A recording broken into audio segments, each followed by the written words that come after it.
Assalamualaikum warahmatullahi wabarakatuh. Selamat pagi anak-anak, bagaimana kabarnya hari ini? Semoga semuanya tetap sehat ya, dan tetap semangat untuk belajar online-nya. Nah, hari ini kita sudah memasuki tema ke-9.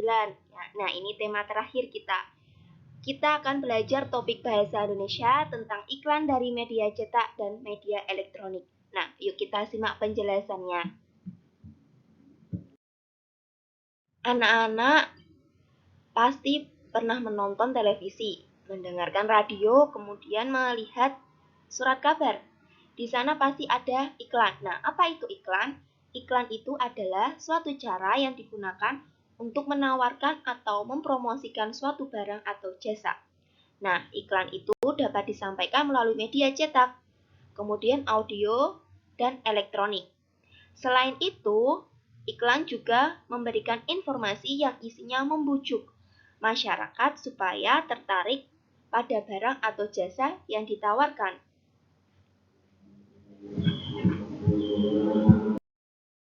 Selanjutnya, tujuan iklan. Tujuan iklan yang pertama itu untuk memperkenalkan sebuah produk atau jasa. Kemudian menawarkan.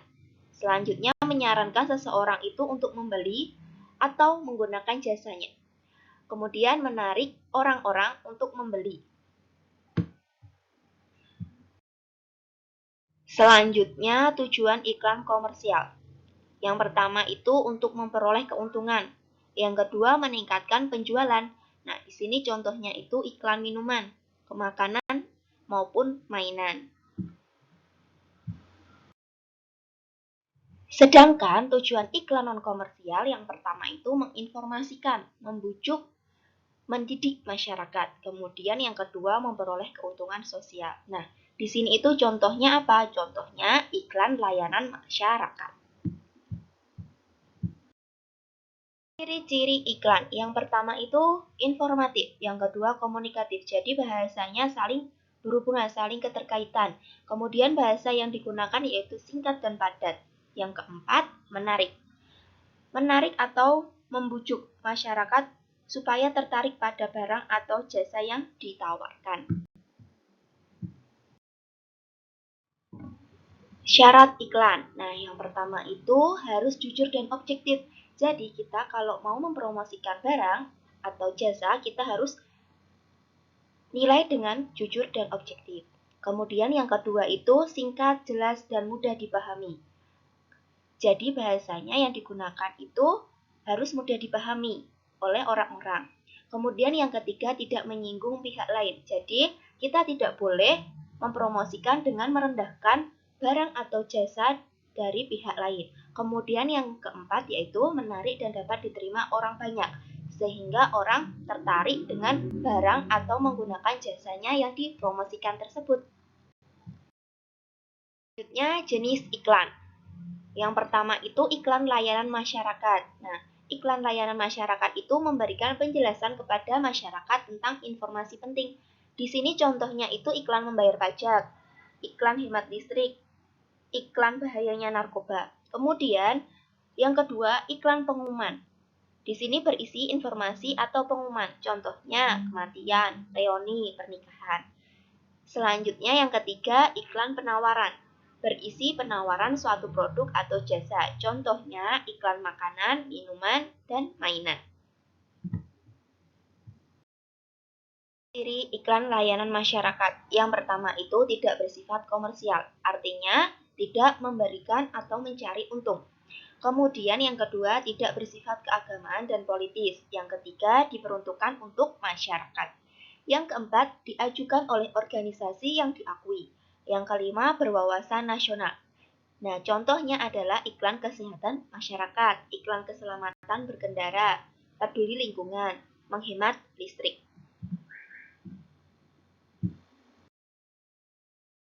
Kemudian unsur-unsur iklan. Unsur-unsur iklan ada 6. Yang pertama itu ada nama produknya. Kemudian ada gambar yang menarik, supaya orang itu tertarik dengan produk kita. Kemudian kalimat iklan. Nah, kalimat iklannya itu yang digunakan harus padat dan jelas. Dan menarik juga. Yang keempat, keunggulan produk. Jadi kita harus mengiklankan produk kita dengan memberikan keunggulan-keunggulannya atau kelebihannya. Kemudian yang kelima itu harga produk. Yang keenam, kita memberikan nomor telepon dan alamat pengiklanan. Ruang iklan media cetak. Yang pertama itu iklan baris. Iklan yang dibuat dalam beberapa baris, yang terdiri dari beberapa baris dengan luas tidak boleh lebih dari 1 kolom. Kemudian biaya yang digunakan itu lebih murah. Jadi kalimat yang digunakan itu singkat, padat, dan jelas. Kemudian yang kedua itu iklan display. Gambaran dibuat semenarik mungkin dan besar, memenuhi halaman untuk menarik perhatian orang-orang. Iklan media cetak yang ketiga yaitu iklan kolom. Nah, iklan yang dibuat dalam bentuk kolom. Iklan ini itu lebih luas atau lebih besar daripada iklan baris. Nah, iklan ini juga dilengkapi dengan gambar, simbol, atau lambang. Nah, berikut ini adalah contoh dari iklan kolom. Iklan media elektronik. Nah, iklan media elektronik di sini ada 3. Yang pertama itu radio, yang kedua televisi, dan yang ketiga internet. Nah, unsur iklan radio itu ada suara. Suara yang diperdengarkan itu dapat berupa suara dari manusia, suara musik, atau perpaduan suara-suara yang teratur. Kemudian kalimat yang digunakan itu yang singkat dan jelas, serta bahasa yang digunakan itu mudah dipahami oleh halayak ramai. Kemudian yang kedua itu televisi. Nah, unsur-unsur iklan televisi yang pertama itu ada gambarnya, gambar produk dan modelnya yang mengiklankan produk tersebut. Kemudian ada suaranya, baik suara manusia maupun musik. Kemudian ada tulisan berupa kalimat pendek yang merupakan slogan produk dan gerak. Kemudian yang ketiga itu iklan media internet. Nah, unsurnya ada gambar, tulisan, gerak, dan suara. Nah, ini mirip dengan iklan media televisi kalau yang internet ini. Cukup sekian penjelasan dari Bu Tia tentang iklan media elektronik dan media cetak. Semoga bermanfaat dan tetap semangat untuk belajarnya ya anak-anak. Jangan lupa untuk jaga kesehatan. Sampai ketemu di lain hari. Wassalamualaikum warahmatullahi wabarakatuh.